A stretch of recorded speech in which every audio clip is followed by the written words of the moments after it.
Sekarang kita bahas tentang reverse engineering atau di kita biasa juga disebut sebagai reverse code engineering. Jadi misalnya kita punya suatu file source code kode program ya. Nah, biasanya kita pakai bahasa C, file bahasa C, kemudian nanti dia akan dilakukan proses compile ya. Di compile plus link juga. Nah, menjadi suatu yang kita sebut biasa sebagai binary ya. Binary atau executable. Nah, ini kalau di Linux biasanya suatu file yang namanya file elf. Atau kalau di Windows biasa kita kenal file exe. Ya, ini yang bisa kita jalankan. Nah, proses dari source code menjadi suatu file tercompile atau binary itu yang disebut sebagai forward engineering. Nah, maka reverse engineering adalah proses sebaliknya. Jadi, dari file binary ini kita lakukan proses namanya disassemble yang hasilnya nanti menjadi suatu bahasa assembly ya. Nah, jadi dari executable yang dia itu merupakan bahasa mesin, nanti di disassemble menjadi sekumpulan instruksi dalam bahasa assembly. Jadi di sini kita asumsinya sudah kenal juga dengan bahasa assembly. Lebih jauh lagi, dengan tools tertentu kita bisa dapatkan source code-nya. Jadi dari assembly ini nanti dengan suatu proses yang namanya decompilation ya, di decompile nanti kita bisa mendapatkan source code atau pseudocode ya, yang mungkin tidak sama persis dengan source code aslinya tapi cukup mirip dengan source code aslinya. Nah, tentu tujuan seluruh ini adalah kita ingin memahami bagaimana cara kerja program yang kita reverse engineer ini. Misalkan kalau si program itu meminta password, ya kita ingin tahu password yang benar itu seperti apa begitu. Jadi dari binary yang kita nggak punya source code-nya, kita disassemble, kemudian kita decompile, atau kita cukup memahami dari hasil disassembly-nya ini untuk mendapatkan pemahaman terhadap cara kerja si program yang kita reverse.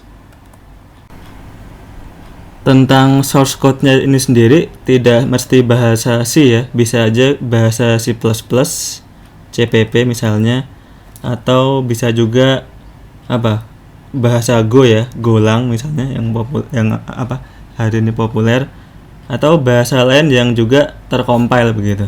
Nah, tetap kita tujuannya adalah mendapatkan memahami cara kerja si program tanpa kita memiliki source code-nya.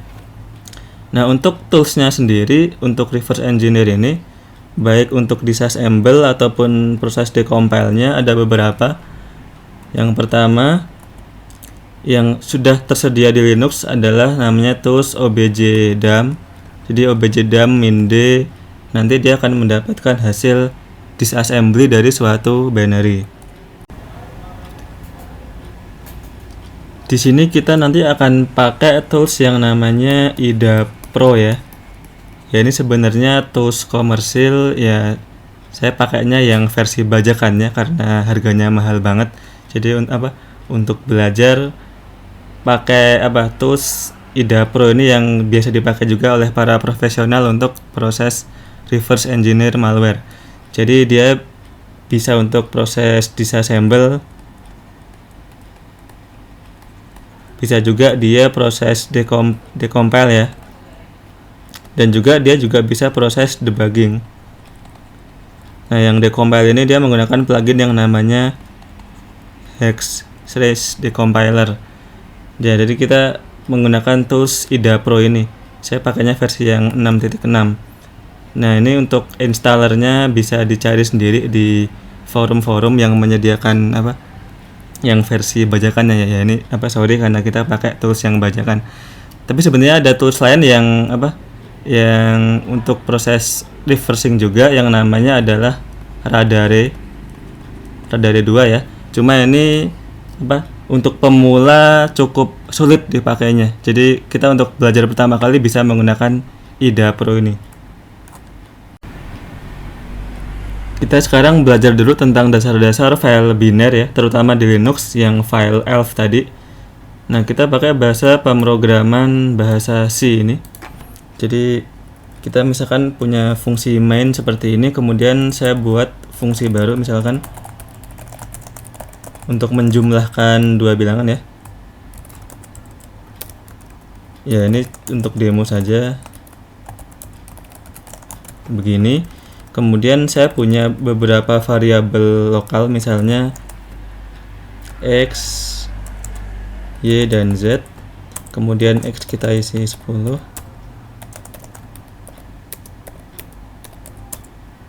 Kemudian ini kita panggil fungsi jumlah tadi.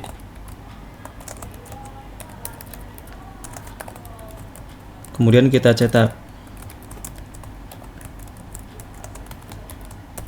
Nah, begini. Jadi kita punya ada fungsi main, ada beberapa variabel lokal ya, variabel yang ada di dalam fungsi, dan mungkin kita juga ingin misalkan contoh variabel yang global. Jadi misalkan variabel global P ya, P misalkan isinya 100, kemudian variabel apa lagi misalkan testing isinya adalah 0 begitu. Nah, seperti ini contoh program yang kita demokan sekarang. Mungkin kita tambahin lagi ya. Misalnya variabel testing kita ubah nilainya. Kemudian kita print juga.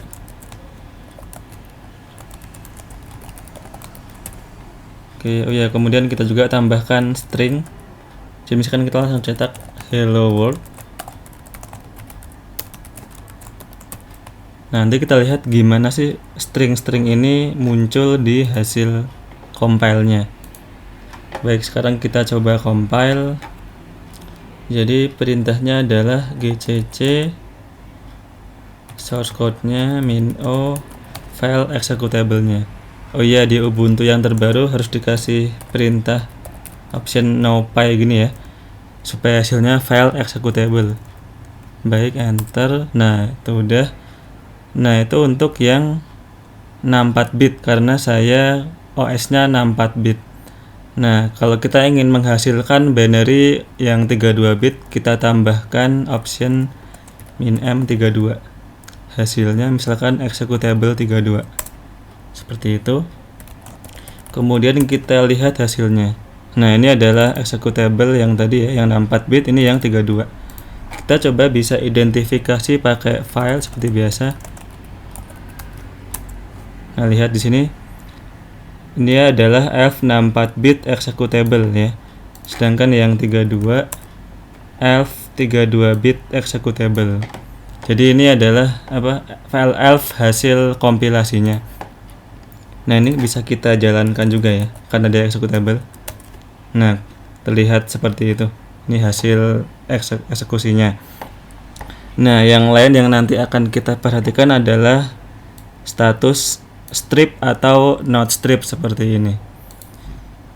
Kita juga bisa misalkan pengen lihat gimana dalemannya ya. Kita bisa lihat di hex editor file executable-nya tadi.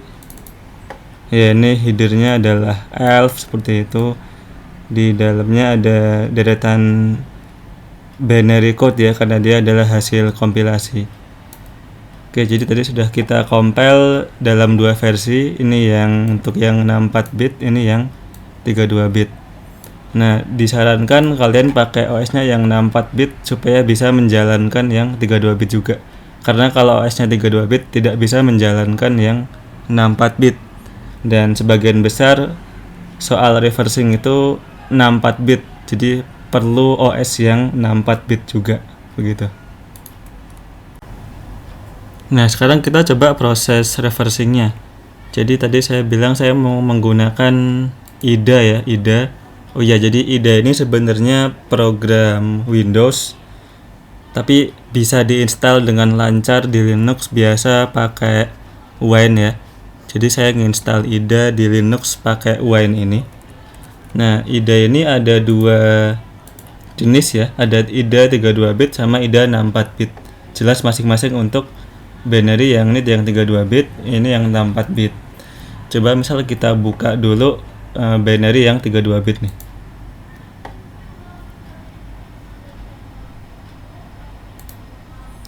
Kita buka executable 32. Dia teridentifikasi sebagai F Intel 386 ya. Ini sesuai. Nah, kita akan dilempar ke jendela ini ya. Ini adalah hasil dari disassembly program executable 32 tadi. Ini adalah deretan kode assembly yang dibaca IDE dari file executable tadi.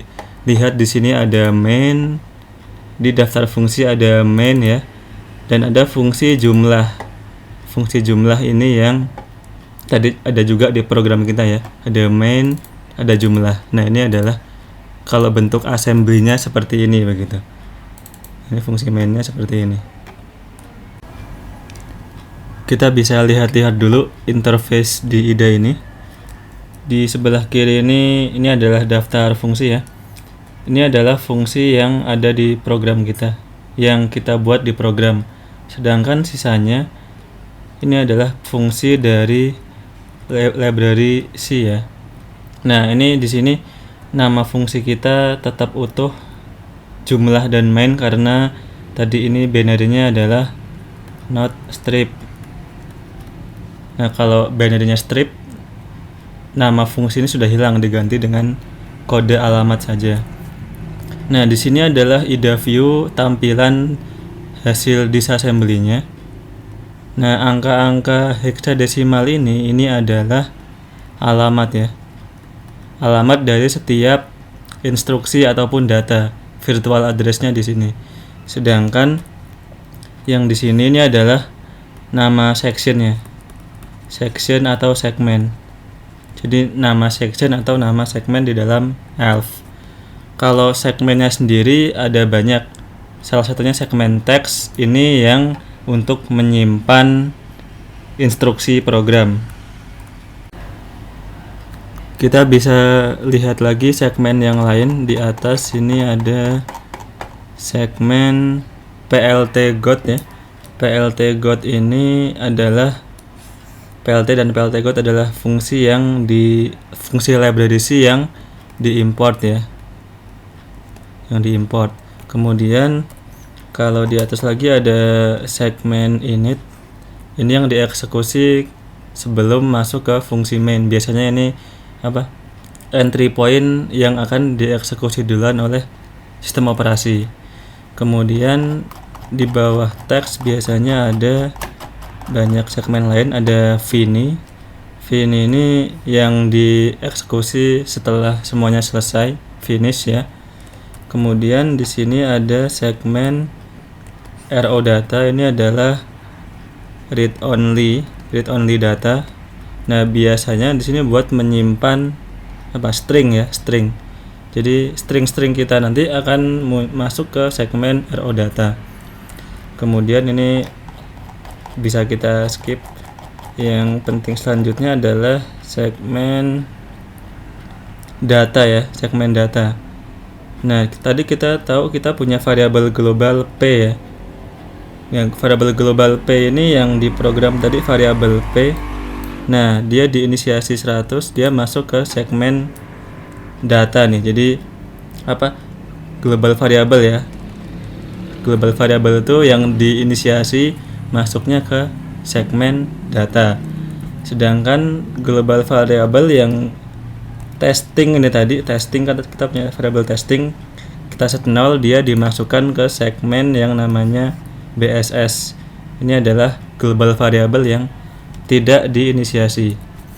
Kemudian di bawahnya lagi ada segmen extern ya. Ini external function yang dipanggil oleh program, ada printf, kemudian yang lain ada libc start main ini dari GCC-nya seperti itu. Baik, itu adalah beberapa segmen dalam suatu file ELF. Yang lain kita bisa lihat di sini view open subview strings ya. Jadi ini adalah string-string yang ada di dalam program kita. Nah, biasanya kita bisa mendapatkan banyak informasi dengan melihat string-string yang ada di sini. Ini kalau kita double klik nanti kita akan dibawa ke alamat string itu di segmen RO datanya. Misalkan hello world ada pada alamat ini. Oh ya, ini biasanya walaupun tidak selalu di binary 32 bit itu biasanya alamatnya diawali dengan 0804 sekian ini ya. Jadi alamat virtualnya seperti itu biasanya. Sekarang kita coba lihat hasil disassembly fungsi main ini. Nah, ini adalah fungsi main. Nah, kita bisa lihat ada beberapa instruksi assembly ya banyak ini dari hasil kompilasinya. Pertama tadi kan di program kita ada seperti ini ya. Di program kita ada printf hello world, di assembly jadinya seperti ini. Ya, dia load alamat string hello world, kemudian dia call printf. Ini dia akan mencetak printf hello world. Kemudian ini adalah ini assignment ya. Jadi ini kita bisa lihat var14 ini adalah variabel kita. Nah, ini salah satu kunci dalam reversing adalah lokal variabel yaitu x, y, z ini akan lenyap ya. Jadi variabel lokal pasti akan hilang ketika sudah dikompilasi. Beda dengan variabel global P sama testing tadi. Ini karena global, dia di hasil kompilasinya tetap ada namanya. Tapi kalau yang lokal dia sudah hilang, digantikan dengan alamat-alamat relatif seperti ini. Nah, jadi ini adalah proses pemanggilan fungsi jumlah ini tadi ya. Kemudian jumlah, kemudian ini printf jumlah. Kemudian ini Ini adalah mengubah isi variabel testing yang ini. Ya, 539 hexa ini adalah 1337 dalam hexadesimal. Kita bisa klik kanan. Nah, ini adalah representasi dalam desimalnya. Kita bisa ubah-ubah ya di sini. Seperti itu. Nah, ini kita lihat kalau dia variabel global, dia tetap bernama seperti aslinya, testing nih. Cuma kalau variabel lokal, dia sudah kehilangan semua namanya. Jadi nggak ada lagi nama variabel x, y, z, tinggal seperti ini. Ini alamat terhadap stacknya. Kemudian printf, kemudian return ya, sudah selesai. Kemudian di fungsi jumlah sendiri kita bisa double klik waktu pemanggilannya. Nah, seperti ini, dia hanya mengisi dari argumen 2 parameternya ya. Kemudian dijumlahkan. Kemudian move AX ini di return dan seperti itu.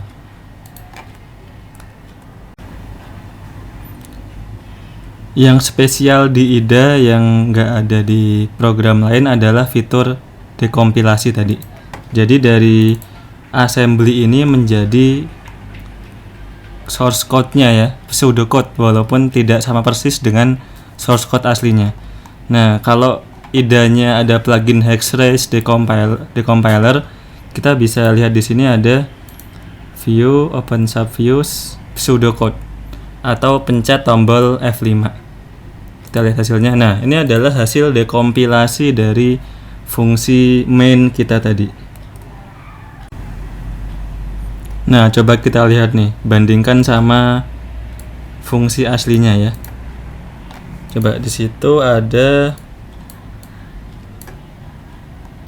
printf hello world ya. Kemudian, nah ini kita lihat di sini ada v3 ya.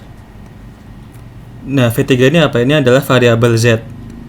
Jadi ya tadi karena lokal variabel kehilangan semua namanya, oleh IDA diganti dengan simbol seperti ini. V1, V2, V3 dan seterusnya. Jadi ntar simbolnya bakal jadi V semua begitu. Kemudian di sini dia bisa kembalikan bahwa V3 adalah jumlah dari XY. Dia langsung isi 10 20 gitu. Kemudian dicetak, kemudian ngubah isi variabel testing, kemudian dicetak juga. Jadi karena ini programnya simple, ya dia bisa mendekompilasi dengan hampir sempurna ya. Cuma nanti kalau program sudah rumit, sudah ada if, ada looping, ada for, udah banyak, itu akan semakin tidak karuan hasil dekompilasinya. Ini karena simple jadi masih bagus hasilnya. Coba kita lihat yang jumlah sekarang, fungsi jumlah, double klik. Nah, kalau di program kita ada deklarasi dulu ya, C sama dengan A plus B, kemudian nanti kalau dia langsung saja menjumlahkan dua parameter ya, A1, A2, kemudian di return, dijumlahkan dan di return. Nah, sama seperti local variable, ini kan kalau di aslinya A sama B, tapi di sini menjadi A1 sama A2 ya, argumen 1 argumen 2, jadi dia juga sudah kehilangan namanya. Baik, jadi tadi fitur dekompilasi dari IDA ya, dia bisa sangat membantu kita untuk memahami hasil dari disassembly yang mungkin cukup rumit. Oleh dia diubah menjadi pseudocode yang lebih familiar, mirip bahasa pemrograman C. Gimana kalau yang 64 bit? Nah, kita buka IDA yang 64 juga ya. Kemudian kita buka file executable tadi yang ini. Nah, dia akan identifikasi sebagai ELF64 ya, sesuai. Oke. Nah, ini hasil dekompilasinya. Ya, ini hampir sama ya, hampir sama dengan yang 32. Cuma mungkin sudah tahu bahwa kalau di 64 bit registernya itu ya jelas 64 bit lebarnya, dan dia prefixnya adalah R ya. Kalau yang 32 bit kan prefixnya tadi E ya, ECX, EAX gitu. Kalau yang 64 bit berarti RBX, RBP seperti itu. Nah, bisa dilihat ini sama dengan yang tadi, ada address, ada segmen-segmennya. Mungkin cuma bedanya ini, kalau di 64 bit addressnya itu biasanya alamatnya ini ya, 400 sekian, jadi 6 byte hexadesimal. Ini addressnya kalau di 64 bit. Kemudian yang lain ini sama saja. Ini tadi adalah mengisi variabel XY ya. X ini ada, ini 10 ya. Ini 10 dalam desimal. Ini adalah 20 dalam desimal. Ini yang ini tadi 10 20. Kemudian dia call jumlah, kemudian sama dengan yang tadi, dia printf dan akhirnya return. Di fungsi jumlah juga sama seperti itu. Dia mengambil dari kedua parameter, dijumlahkan, dan kemudian di return juga. Kalau hasil dekompilasinya kita juga bisa lihat pseudocode F5. Nah, dia lebih simpel ya dari yang 32 tadi. Langsung A1 plus A2, kemudian di yang main ya sama saja. Cuma nah ini kadang memang namanya ini tidak selalu benar ya. Jadi dia nebak bahwa yang di printf itu ada 3 parameter. Padahal kan di sini cuma satu ya, cuma string hello world. Tapi di sini dia ada parameter tambahan RGV. Ya ini yang yang salah gitu. Jadi memang hasil dekompilasi ini tidak bisa langsung kita percaya padanya gitu. Tetap kita harus bandingkan dengan ya hasil disassembly-nya gitu. Tapi secara umum dengan membaca ini kita bisa ngerti lah alur kerja dari si program. Oh iya, biasanya untuk 64 bit ini seringnya hasil decompile-nya itu lebih kacau daripada yang 32 bit. Tapi ini untuk beberapa kasus, untuk yang simple seperti ini sama saja. Kalau udah kompleks, biasanya hasil 64 bit ini decompile-nya lebih kacau gitu. Karena lebih sulit. Oke, itu tadi binary yang not strip ya. Nah, gimana kalau sekarang kita berurusan sama binary yang strip? Nah, ini biasanya lebih sulit ya, karena simbol-simbol ini bakal hilang. Kita nggak punya lagi nama fungsinya. Oke, kita coba bikin binary yang strip. Coba kita di terminal tadi, ini bisa kita tutup dulu.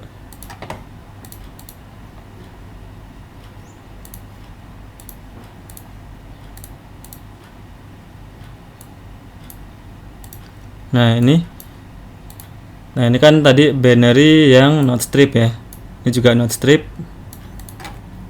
Nah sekarang kita bisa lakukan proses strip dengan perintah strip juga. Strip misalkan executable, kemudian strip yang 32 bit juga.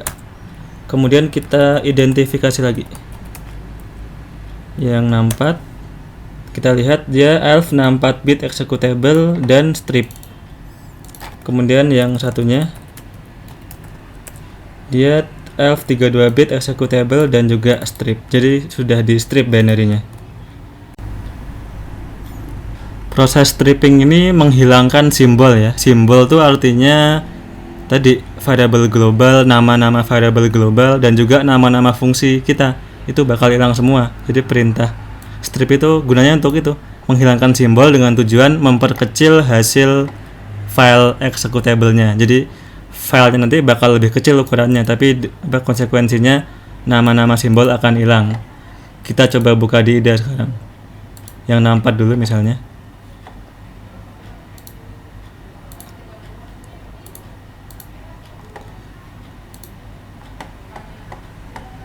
Oke, lihat sekarang. Nah, coba lihat bagian function name. Nah, sudah nggak ada lagi fungsi jumlah atau main. Nah, fungsi jumlah atau main itu ya salah satu dari 5 fungsi yang namanya aneh ini. Sub 40430 ini adalah nama fungsinya sudah hilang ya, maka si IDE ngasih nama otomatis dengan alamatnya ini. Coba kita bisa lihat di sini.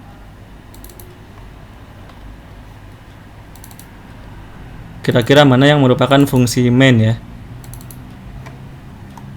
Oke, ini ada hello world-nya, berarti fungsi main-nya adalah ini. Jadi sub 40510 ini adalah fungsi main kita. Oke, tapi sebenarnya ada cara lain yang lebih reliable ya. Kita lihat di fungsi start. Ini startnya dari GCC. Kita lihat ini. Kita lihat fungsi yang terakhir sebelum dia manggil libc start main. Yang terakhir dimasukkan adalah sub 40510. Berarti ini adalah fungsi mainnya. Jadi cara tanya seperti itu. Kita lihat fungsi start, kemudian cek mana sih fungsi yang terakhir kali dimasukkan sebelum manggil libc start main. Fungsi ini kan, berarti ini adalah fungsi mainnya. Double klik. Nah ini benar kan, ini fungsi mainnya, ada string hello world-nya. Nah, biar ini lebih gampang dipahami, IDE bisa kita bisa nge-rename ya. Ini kita bisa rename fungsi ini, rename jadi main. Ya, ini biar kita gampang mengidentifikasi ini fungsi sub 40510 ini fungsi apa gitu. Kita bisa rename jadi main. Nah, dia sudah bernama main sekarang. Coba kita lihat di bagian data ya. Tadi kan kita punya untuk kalau stripping itu tidak menghilangkan string ya. Jadi string hello world kita tetap ada gitu. Karena emang itu ada di dalam program. Cuma tadi ada variabel global tadi ya, yang variabel data tadi, variabel p ya, variabel p tadi. Kan kita punya variabel p. Nah, sekarang udah nggak ada tuh, udah nggak ada namanya. Kemudian ada variabel testing tadi yang kalau nggak di strip dia masuk ke BSS, itu jadi variabel ini UNK. Nah ini udah kehilangan namanya ya. Nah di main juga kita bisa lihat sekarang ini yang tadinya testing ya, sekarang dia udah menjadi the word sekian. Ini udah nggak ada lagi nama testing ya. Ini adalah ini tadi ya, benda ini tadi, variabel yang tadinya testing tapi karena di strip namanya hilang gitu. Ini kalau kita dekompilasi, nah ini hasilnya bisa dilihat nih ya. Ini apa nih? Tadi ini adalah fungsi jumlah, tapi karena di strip dia udah hilang namanya, jadi namanya sub 404F6. Nah kemudian ini ada yang di set 1337, berarti ini adalah variabel testing tadi ya, yang ini nih gitu. Ya, kita biar lebih gampang kita lagi-lagi bisa nge-rename. Jadi tadinya ini kita bisa rename jadi jumlah misalnya. Nah, sekarang dia sudah kembali menjadi fungsi namanya jumlah. Kemudian variabel ini namanya harusnya kan tadi testing ya. Nah, gitu. Jadi dengan proses renaming ini kita bisa membuat program lebih mudah dipahami gitu.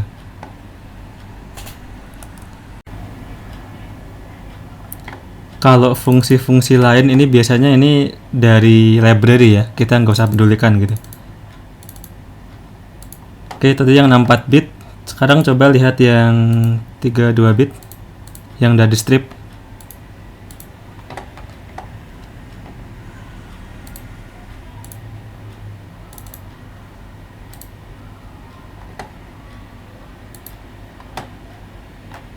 Ya, sama aja. Oh ya, ini biasanya ide kadang tampilan ini tampilan flow graph-nya ya. Nah, kalau kita ingin kembali ke tampilan teks, kita bisa pencet tombol spasi gitu. Sama kayak tadi, kita cari fungsi main-nya dari sini. Cari yang terakhir sebelum manggil dipchat start main. Yang ini kan. Berarti ini kemungkinan fungsi main-nya. Nah, benar kan? Dia ada string hello world-nya, dia adalah fungsi main. Kita bisa rename main misalnya. Nah, gitu. Nah, masih ada banyak fungsi yang lain lagi nih. Ini kayaknya jumlah. Mungkin ini jumlah ya. Kita bisa cek di sini nanti. Nah, dia manggil ini kan ini jumlah ya. Berarti ini adalah fungsi jumlah. Yang di atas yang tadi ini jumlah.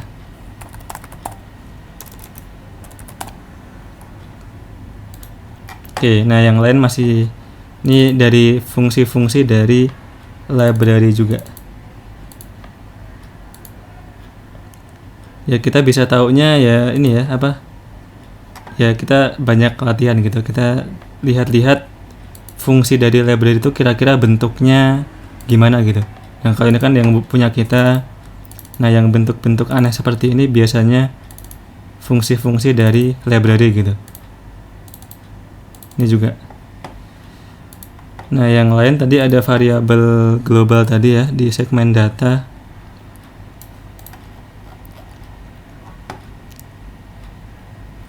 Nah, di sini ini tadi yang variabel p sama testing ya udah hilang ya. Kita harus cek hasil disassembly-nya tadi untuk mencari tahu mana variabel testing tadi. Kayaknya yang ini nih. Nah, ini sepertinya ini variabel testing. Nah, kita cek di main, kita decompile. Nah, sudah seperti yang tadi. Jadi kita dari binary yang strip, kita berusaha merekonstruksi lagi. Cuma ini memang tidak selalu mudah. Kalau misalkan kita nggak tahu cara kerja programnya ya, jadi kita harus cek satu-satu fungsinya, kemudian kita tebak dia itu fungsinya ngapain, baru kita kasih nama supaya lebih dipahami gitu.